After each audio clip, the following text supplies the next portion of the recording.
দুই সাথীকে পাশে নিয়ে হায় ঘুমিয়ে আছে নিঝুম নিরালায়। এখন এই কুয়োর মধ্যে মনে করেন যে এটা কুয়ো, আমি দেখা দিচ্ছি। তা আল্লাহ রাসূল কুয়োর মধ্যে পাটা দিয়ে এরকম করে, আমরা নদীর মধ্যে খেলি না, পুকুরের মধ্যে এরকম করে পা নাড়াচাড়া করতেছেন। এতে কি হয়, ওই পানিটা ঠান্ডা, শরীরের মধ্যে একটা ঠান্ডা অনুভব হয়। আপনারা করেন নাই নাকি? অনেক সময় পানিতে গেলে বা পুকুরে গেলে কিংবা ঘাট যেগুলো সানবান্ধা পুকুর থাকে না, ওখানে গেলে কিন্তু আমরা পাটা নামিয়ে দিয়ে এরকম করে পা নিয়ে কি খেলাধুলা করি, এত ভালো লাগে আর কি। তো রাসূলুল্লাহ সাল্লাল্লাহু আলাইহি ওয়াসাল্লাম এই একটা বাগানে গেছে, খেজুরের বাগানে। তো খেজুরের বাগানে একটা কূপ ছিলেন। তো কূপের মধ্যে রাসূল পাটা নামায় দিয়ে পা দিয়ে এরকম করে কি পানির সাথে নাড়াচাড়া করতেছেন, আর ওখানে বিশ্রাম করতেছেন দুপুর সময়। সরকারে দো আলম মুহাম্মদ সাল্লাল্লাহু আলাইহি ওয়াসাল্লাম যখন ওই কূপের দিকে যাইতে লাগলেন, ওই বাগানের দিকে যখন যাইতে লাগলেন, আবু মুসা আশআরী রাদিয়াল্লাহু তাআলা আনহু, অনেক বড় একজন সাহাবী, তিনি রাসূলকে ফলো করলেন। কি ব্যাপার, রাসূল এই বাগানের দিকে কেন যায়? দেখো, আমি একটু রাসূলকে ফলো করে দেখি তার কি অবস্থা। আবু মুসা আশআরী রাদিয়াল্লাহু তাআলা আনহু যখন রাসূলকে ফলো করতে করতে এক সময় দেখলেন যে রাসূল ওই বাগানে গিয়ে, ওই কুয়োর ধারে গিয়ে পাটা নামায় দিয়ে পাটা নাড়াচাড়া করতেছেন। রাসূলের মহব্বত দিলের মধ্যে জেগে উঠেছে। আবু মুসা আশআরী রাদিয়াল্লাহু তাআলা আনহু বললেন, সরকারে দো আলম বাগানের মধ্যে পানির মধ্যে পাটা দিয়ে যখন বিশ্রাম করতেছেন, এখন যে ব্যক্তি আসুক না কেন, আমি রাসূলের বিশ্রামের মধ্যে কোনো ব্যাঘাত সৃষ্টি করব না। আমি বাগানের গেটে দাঁড়িয়ে গেলাম, দারোয়ান হয়ে গেলাম, রাসূল কিন্তু জানেন না। আবু মুসা আশআরী রাদিয়াল্লাহু তাআলা আনহু বাগানের গেটে দাঁড়িয়ে থেকে রাসূলকে পাহারা দিচ্ছেন, যেন রাসূলকে কেউ কোনো প্রকারের ডিস্টার্ব না দিতে পারে। হঠাৎ করিয়া তাকায় দেখলেন আকবর আবু বকর সিদ্দিক রাদিয়াল্লাহু তাআলা আনহু আসতে লাগলেন। গেটম্যান আবু মুসা আশআরী হাত দিয়ে বাড়ায় দিলেন, ওগো সিদ্দিক আকবর, দাঁড়ায় যান। ভেতরে রাসূল তিনি বিশ্রাম করতেছেন। অনুমতি ছাড়া প্রবেশ নিষেধ। গেটে দেখেন নাই, অনুমতি ছাড়া প্রবেশ নিষেধ। অনুমতি ছাড়া প্রবেশ করতে দেওয়া যাবে না। বললেন ঠিক আছে, যাও তুমি অনুমতি নিয়ে আসো। আবু মুসা আশআরী রাদিয়াল্লাহু তাআলা আনহু রাসূলুল্লাহ সাল্লাল্লাহু আলাইহি ওয়াসাল্লামের কাছে গিয়ে বললেন, আসসালামু আলাইকা ইয়া রাসূলুল্লাহ, আসসালামু আলাইকা ইয়া হাবিবাল্লাহ। ওগো সরকারে দো আলম নবী মুহাম্মদ সাল্লাল্লাহু আলাইহি ওয়াসাল্লাম, আপনি তো এখানে বসে বসে কুয়োর ধারে আপনি তো বিশ্রাম নিচ্ছেন। ওই দিকে গেটের কাছে আবু বকর দাঁড়িয়ে আছে, আপনার সাথে দেখা করতে চায়। রাসূলুল্লাহ সাল্লাল্লাহু আলাইহি ওয়াসাল্লাম বলতেছেন, ঠিক আছে, তাকে আসতে দাও, কিন্তু তাকে অনুমতি দেওয়ার পূর্বে একটা ঘটনা, একটা কথা, একটা সুসংবাদ তাকে শোনায় দাও। আবু মুসা আশআরী রাদিয়াল্লাহু তাআলা আনহু বললেন, কি সুসংবাদ শোনায় দেব? বলতেছেন, আবু বকরের কাছে খবর দাও, আল্লাহ রাব্বুল আলামিন সুসংবাদ দিয়ে দিয়েছেন, আবু বকর জান্নাতি একজন ব্যক্তি। সুবহানাল্লাহ। সুবহানাল্লাহ বলতে কি কষ্ট লাগে? আওয়াজ দিয়ে বলি সুবহানাল্লাহ।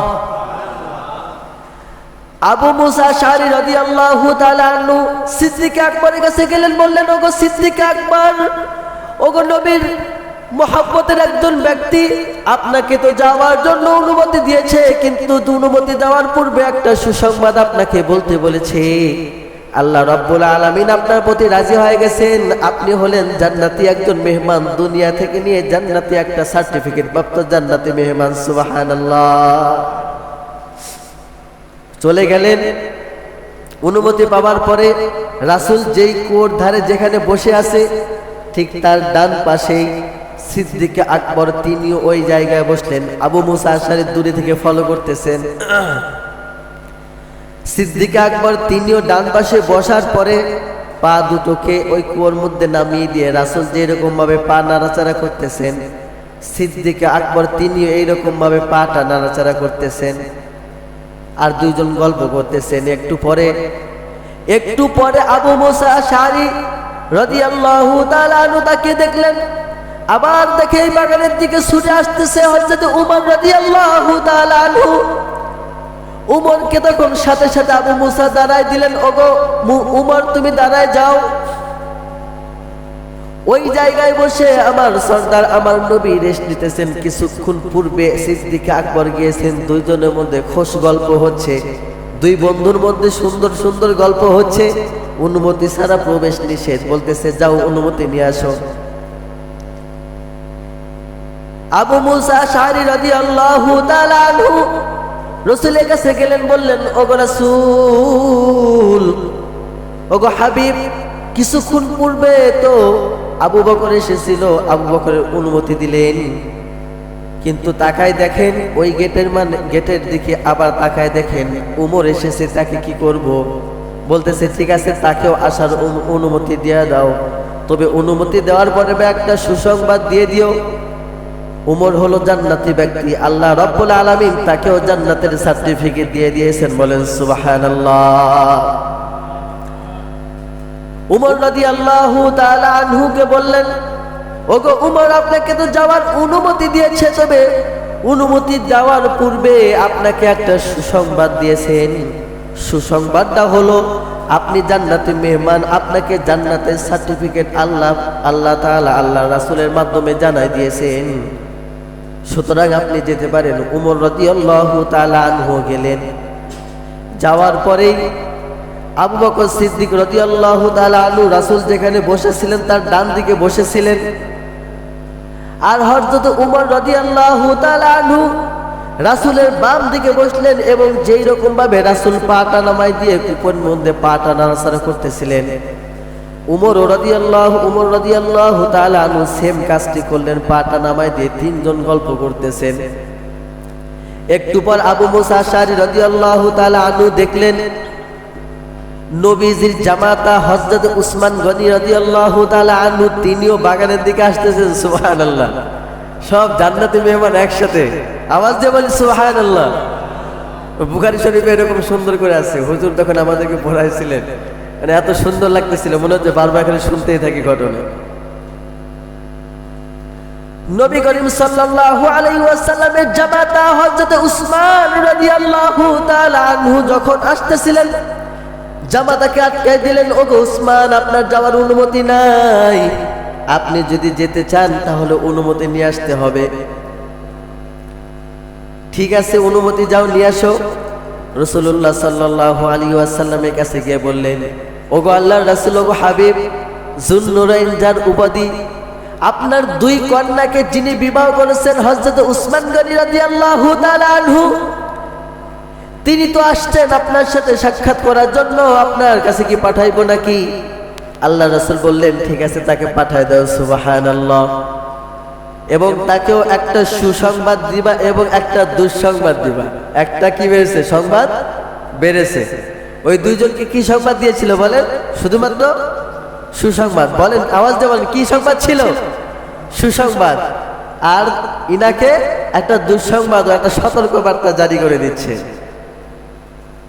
সুসংবাদটা হলো আল্লাহ রাব্বুল আলামিনের পক্ষ থেকে ঘোষণা এসেছে, উসমান গনি রাদিয়াল্লাহু তাআলা আনহু তিনিও হলেন জান্নাতি মেহমান। সুবহানাল্লাহ। আর দুঃসংবাদটা হলো, এই সুসংবাদের পর তাকে তুমি সতর্ক হয়ে যাইতে বলবা, অল্প দিনের মধ্যেই তার কিন্তু সামনে বড় একটা মুসিবত আসতেছে, বড় একটা মুসিবত তার কিন্তু ঈমানি পরীক্ষা নেবে।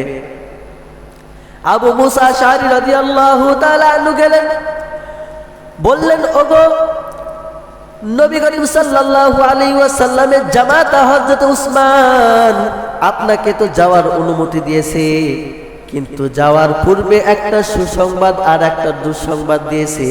সুসংবাদটা হলো আপনাকে আল্লাহ তাআলা জান্নাতের সুসংবাদ দান করেছেন। চিৎকার মেরে বলি সুবহানাল্লাহ। আর দুই নাম্বার হলো, আপনাকে যে দুঃসংবাদ দিয়েছে, অতি শীঘ্রই আপনার কাছে আল্লাহ তাআলার পক্ষ থেকে মুসিবত আসবে, আপনার ঈমানি পরীক্ষা হবে, আপনাকে সতর্ক থাকার কথা বলা হয়েছে। কি ঈমানটা ছিল দেখেন, রাসূলের কথার প্রতি বিশ্বাস রেখেছে, রাসূলের কথার প্রতি ঈমান রেখেছে, সঙ্গে সঙ্গে বললেন আলহামদুলিল্লাহ, আল্লাহ রাব্বুল আলামিন আমাকে জান্নাতের সুসংবাদ দিয়েছেন, এই জন্য আলহামদুলিল্লাহ। আল্লাহ রাব্বুল আলামিন আমাকে মুসিবত দ্বারা আগ্রাসন করবে, মুসিবত আমার প্রতি অর্পণ করবে, এই জন্য আলহামদুলিল্লাহ। তখন সাথে সাথে বললেন হাসবুনাল্লাহু ওয়া নি'মাল ওয়াকিল। সবাই বলেন হাসবুনাল্লাহু ওয়া নি'মাল ওয়াকিল, নি'মাল মাওলা ওয়া নি'মান নাসির। সকলেই মুখস্থ করেন হাসবুনাল্লাহ, সকলে আওয়াজ দিয়ে বলে হাসবুনাল্লাহ, হাসবুনাল্লাহ ওয়া নি'মাল ওয়াকিল, নি'মাল মাওলা ওয়া নি'মান নাসির। হাসবুনাল্লাহু ওয়া নি'মাল ওয়াকিল, নি'মাল মাওলা ওয়া নি'মান নাসির।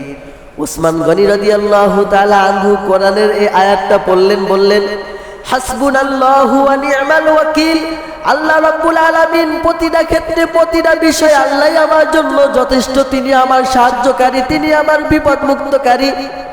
এই জন্যই তো রাসূল সাল্লাল্লাহু আলাইহি ওয়াসাল্লাম সহ উম্মতদেরকে জানাই দিয়েছেন তোমরা প্রতিটা 5 ওয়াক্ত নামাজের পর এই দোয়াটা পড়বা। পড়তে পারবেন না ইনশাআল্লাহ? খুব বেশি বড় দোয়া, হাসবুনাল্লাহু ওয়া নি'মাল ওয়াকিল, নি'মাল মাওলা ওয়া নি'মান নাসির। আল্লাহ সব ক্ষেত্রে প্রতিটা ক্ষেত্রে আমার জন্য যথেষ্ট। এই যে 3টা ব্যক্তি গেলেন, 3টা ব্যক্তি গিয়ে উসমান রাদিয়াল্লাহু তাআলা আনহু এখন বসবেন কোথায়? কারণ রাসূলের ডান দিকে হযরত উমর, হযরত আবু বকর, বাম দিকে তো হযরত উমর রাদিয়াল্লাহু তাআলা আনহু। এখন উসমান রাদিয়াল্লাহু তাআলা আনহু কোথায় বসবেন? উসমান রাদিয়াল্লাহু তাআলা আনহু তখন রাসূল সাল্লাল্লাহু আলাইহি ওয়াসাল্লাম যেই সোজা বসে আছেন কুয়োর অপোজিটে, ওই সোজা আল্লাহর রাসূলের সামনাসামনি বসলেন, পাটা নামাই দিয়ে 3 জন কথা বলতেছেন। এই যে ঘটনা, এই যে হাদিস, এটার দ্বারা কি বুঝাইতে চাচ্ছে বুঝতে পারলেন? এতক্ষণ তো ঘটনা শুনলাম, কিছু শুনবেন না? ঘটনার দ্বারা কি বুঝাইতে চাইলেন? বুঝাইতে চাইলেন রাসূল সাল্লাল্লাহু আলাইহি ওয়াসাল্লাম তিনি তো এই পৃথিবী ছেড়ে একদিন হলেও তো চলে যাবেন, কিন্তু চলে যখন যাইবেন রাসূল যেই জায়গায় পদার্পণ করবেন, যেই জায়গায় তিনি ঘুমাইবেন, তার ডান দিকে থাকবে কে বলেন? হযরত আবু বকর, বাম দিকে থাকবে হযরত ওমর, আর উসমান রাদিয়াল্লাহু তাআলা আনহু তার সামনে, অর্থাৎ নবী করিম সাল্লাল্লাহু আলাইহি ওয়াসাল্লামের যে জান্নাতুল বাকি যে কবরস্থান রয়েছে সেই জায়গায় উসমান রাদিয়াল্লাহু তাআলা আনহু শায়িত রয়েছেন। এই জন্য তো শিল্পীরা একটা গজল বলেন, আপনারা তো শুনছেন, দুই সাথীকে পাশে নিয়ে